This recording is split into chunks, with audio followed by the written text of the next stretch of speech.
Ned, it's Christmas time. Yeah, and this is not a Christmas treat.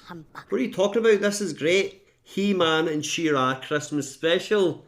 Oh no, let's get into it. So He-Man and She-Ra Christmas special. It takes place after The Secret of the Sword. In Secret of the Sword, He-Man and She-Ra had never met because they were twins who were separated at birth. It's all covered in that episode. Go and watch it after this. We open in Eternia at the palace, and the palace is being decorated for the twins' birthday. Yeah, it's their first birthday together. While everyone's busy decorating the palace, the king and queen stand and watch. Yet, as expected. Yeah, and the queen remarks, "This is just like Christmas on Earth." And the king says, "What is Christmas?" What's Christmas?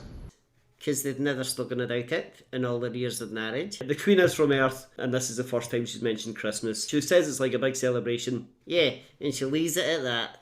That's all you need to know, mister. So it's mostly the women folk who are doing the decorating. And Bo. Outside the castle, Adam is with Man-at-Arms and Orko, and they're setting up a little rocket. They're trying to fashion a rocket into kind of like a drone. Ah, way ahead of their time. Definitely. But they're building something called a Sky Spy. And it's a little rocket. And of course, they mess it up. Orko? I don't remember exactly what happens, but Orko. Yeah. What is Orko? Well, I don't actually know. They say he's a wizard. He's not a lizard. No, not a lizard. A wizard. He's still not one of them either. What? I don't know. I mean, see if you lift up that little cloak. What does it look like? I've got no idea. Has he got bones? I don't know if he's got bones. Is he just like a head? Or just a pair of eyes? I don't know. I've never seen Orko without his cloak. It gives me the creeps. Anyway, the Sky Spy goes off early. It flies off into space. And Skeletor just happens to be out on a flight at that time. Yeah, so him and his minions, they all like chase it. And they're like, get that thing. Get it. Attack it. Just for no reason, attack it. Yeah, they don't know what it is, but they're just like, let's get it. So it's He-Man to the rescue. Yeah, he says, I had the tower and all that, and he changes into He-Man. Power of Grayskull! In front of everyone again, and then he goes off and he chases Skeletor. He gets in Skeletor's ship, and he thinks I'll just destroy it, and then he gets tied up. Yeah, these force belts come out. What he calls force belts, is big straps, come out of the ship, tie him up, and he says, these can't hold me, and he breaks them. Yeah, but then they do it like 2 more times, and he can't get out. So this time it's She-Ra to the rescue. Yeah, we don't see her transformation yet, but she appears and she's like, hi brother, do you need help? And they cut the straps, and they cut a big hole in the ship. Meanwhile, Orko manages to catch up with the Sky Spy. He gets inside it, but he can't control it, and it flies off. He-Man and She-Ra leave Skeletor's ship, and they fly after the Sky Spy. She-Ra has got her unicorn squashed the wind. Yeah, the flying horse. Yeah, and He-Man's got a motorbike. Yeah, He-Man's got a flying motorbike. I didn't know about this.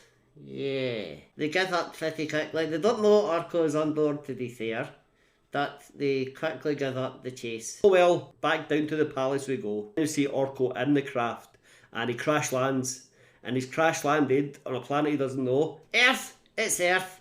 And guess what? It's Christmas time. Mistletoe and wine. Meets 2 little kids, and these 2 little kids are lugging a giant Christmas tree on their sled. And they're like, oh, we're lost. And suddenly, for no reason, there's an avalanche. It's probably Orko's fault. But Orko uses a magic spell, lifts them up to safety. Yeah, just. And they are not in the slightest freaked out. They're like, oh look, there's a floating pair of idols wearing a hat. They say, we're lost. Orko says, well, come into the ship with me, a stranger you just met. The kids tell Orko that tree we were getting was for Christmas. So Orko says, Christmas? What's Christmas? What's Christmas? And he's basically they try to convert him into Christianity. They don't convert him. They just explain Christmas to him. And they talk about Santa and presents, gift of giving, and how everyone is at peace at Christmas. In theory, yeah. Meanwhile, back in Eternia, Adam and Man-at-Arms finally discover that Orko's missing. Great mates. Man at Arms says we can probably get Orko back if we build this transporter beam, but I need a special kind of crystal to power it. Yeah, so She-Ra says, right, I'll go and get it. Those crystals can only be found in Etheria, so I'll go and find it. So, she has a big giant transformation. For the honor of Grayskull, I am She-Ra! And then she just leaves. That big sequence just to leave. Well, she gets to Etheria anyway, and she meets one of her friends, a mermaid. Mermista. Yeah, Mermista. And Mermista says, well, there is a crystal like that, but it's guarded by a beast monster. A beast monster. Not a beast, not a monster, a beast monster. You're not just happy with one or the other. Has to do both. So the beast monster comes out. She-Ra distracts it. She attacks it. It's just chilling, and she just attacks it so she can steal its crystal. But on the way out, she meets some robots. Yeah, these giant robots that come out the ground, and I don't know. In the 80s, was there beef between Transformers and He-Man? I don't know if there was beef, but they were both the biggest selling toys of the mid-80s. Right, that makes sense. Why? Because then this film, this wonderful little project, these robots come out of the ground. Swiftwind says to She-Ra, They're changing into other forms. What evil robots? Very evil. and they transform into tanks. So Swiftwind and She-Ra outsmart the robots and they escape with the water crystal. They head back to Eternia. Meanwhile, back on Earth, Orko is sitting with the kids. Yeah, Alicia and Nagoyle, and he's like, oh, look, there's that light. I think I'm supposed to step into it. Come with me. He takes these kids by the hand and leads them into this strange light, and it transports them all to Eternia. Yep. Sorry kids, now you are miles from home and terrified. Then we cut to an evil presence, someone we don't really see in the show that much, but it's the big bad. Worse than Skeletor, worse than Hordak, master to both of them. Oh, who is it? It is the Great Master, Horde Prime. Optimus Prime? No, Horde Prime. Well, they just call him Prime from now on. Maybe there was a little battle going on. Definitely. Anyway, Horde Prime says there's a great disturbance in the Force. No, just there's a great disturbance. Some goodwill has landed. The spirit of Christmas. So Prime calls for Hordak and Skeletor and says, get rid of these kids. Whoever brings them to me will be greatly rewarded. Yeah, so Skeletor and Hordak dicker again. They're like, oh, I'm gonna do it, I'm gonna do it, I'm gonna do it, I'm gonna do it. And then Prime's like, shut up, just do it. We cut back to the castle grounds and the kids are outside with Bo and who is it? It's another weirdo, another character. And the other character, I don't know her name, but she changes the weather for them. She says, I'll make it nice and sunny for you kids. And then the kids say, oh no, but it's Christmas, it should be snowy. So she changes it all to snow. Yeah, and then though, he brings out his little mandolin or something, and he says, oh, this weather is perfect for my Christmas song. Let's try it. And he's just met these kids, but he pulls out his little instrument, and he pulls out his little stringed instrument, and as soon as he starts playing it, the kids start singing. They know it. I don't get this. No, well, it's a terrible song. Love and caring, peaceful bliss. While Bo is busy strumming away, he doesn't notice that the kids are taken by Hordak. They're just grabbed and flown off, and Bo does nothing. He runs into the palace and he says, listen, the kids are gone. I couldn't stop them. Hordak was too fast and too powerful. He didn't even try. She-Ra says, we can find them. We need to visit my friend, Peekaboo. Peekaboo. So they go to see Peekaboo. Peekaboo says, I can see them. They're in this cave being led by Hordak, but suddenly Hordak and his team are scared off because those giant robots from earlier appear and they say, we'll take these kids, you get out of here, and they scare off Hordak easily. And wait, what are they called? Who? The The robots, Transformers. No, they're not Transformers. They're called the Monstroids. So the Monstroids put the kids in a cell, and then they hear a voice, and it's this funny little creature. Yeah, these are the Nanshins, the Manshins, and they're coming to try and rescue the kids. That they're too weak. So He-Man and She-Ra arrive to help. Yeah, they're doing a good job, the Manshins. Yeah, sure.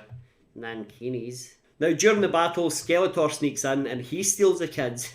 Yeah, he's got like a little flying Notre Dame thing. And he starts to fly away, but then Hordak comes up behind in his shit and he sabotages Skeletor's attempt. He shoots Skeletor's dike. Skeletor manages to fire back on the ship. So Hordak can't give chase, but he does shoot down Skeletor's bike. And Skeletor and the kids do crash land in the snow, miles from anywhere. Yeah. And the kids are like, oh, we're so cold, Mr. Skeletor. Please help us. So he does. He kills them. No, he doesn't. He gives them both a jacket each. Yeah, and then he says, oh, I don't know what's coming over me. They also somehow have one of the Manchin's dogs. Yeah, they stole it. I don't think they stole it. It just went with them for some reason. Because they stole it. Skeletor's going to leave it in the snow. He says, leave it behind. If it freezes, it freezes. I don't care.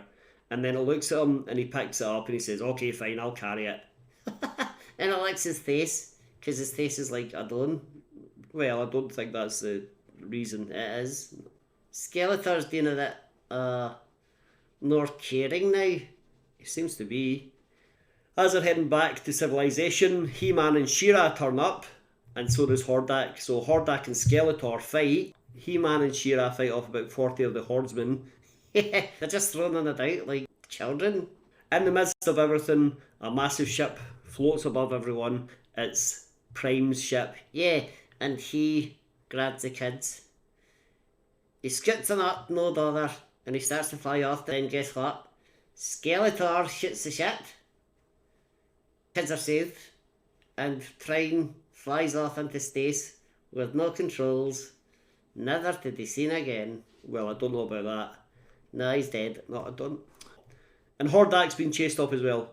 He-Man says to Skeletor, well, Skeletor, looks like you felt the spirit of Christmas. You must be feeling good. Yeah, and Skeletor says, oh, I don't like to feel good. I like to feel evil. And everyone just laughs in his face. Back at the palace, Prince Adam is dressed as Santa. Yeah. The Queen explains to the kids, you're probably going to miss Christmas, but listen, we're having a party, so just stay here and enjoy that. Yeah, so the kids are like, oh, okay, fine then. That's okay. Luckily, Man at Arms gets the teleporter beam repaired in time. I don't know why it was broken in the first place, but he gets it repaired and powered up, and he says, we can send you kids back. Yeah, and Santa, Prince Adam, he gives the kids a gift. Some anti-gravity belts. So the kids are sent back, we see them land on Earth. Back home, they go into their house and their mother and father are there and they're saying, oh, we're glad you're home, children. Now we can get Christmas started. And then the kids say, we were on another planet and we met these strange creatures and strange people and it was amazing. And the parents basically call them liars. Well, they don't flat out say you're liars. They say, I don't believe you. You can tell us the truth tomorrow. Get to bed. But then the kids press the button on their anti-gravity belts and they float off to their bedrooms. And the mother and father, the father looks like the chef from the last episode. Adam and Aurora tell each other Merry Christmas. Yeah, I don't know if they told each other Happy Birthday, but they definitely tell each other Merry Christmas. And then when Aurora and Adam wish each other Happy Christmas, Orko flies in front of them, blocking the camera, looks right at us and says, Merry Christmas, everyone. Merry Christmas, everybody! And that's the end. Almost. There is a little bit where Orko and Adam are speaking, and Adam's saying, well, not everyone celebrates Christmas, but everyone keeps the spirit of Christmas in their heart. And they should try to do that throughout the year. Yeah. The end.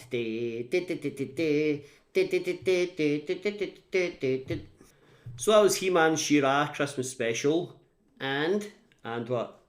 And what happened to Skeletor? I don't know. They just left him in that barren wasteland where the big battle took place. He's upset Hordak, he's upset Prime, he's on his own, he's got mixed emotions. They could have brought him back for the Christmas party. They just left him to die. And Tiny Skeletor, who did not die, well, he's in for the episode, so he's obviously fine. I guess so. Merry Christmas, Skeletor. I hope you like Hypothermia. Thanks for watching. Have a wonderful holiday. Merry Christmas. Whatever you celebrate, have a great time. Look after yourself, look after each other. And hit like and hit subscribe. Okay. I have the Christmas Tower. Goodbye. Bye. Wait, what is it? Merry Christmas. Thanks, Ned. Merry Christmas to you too. Bye.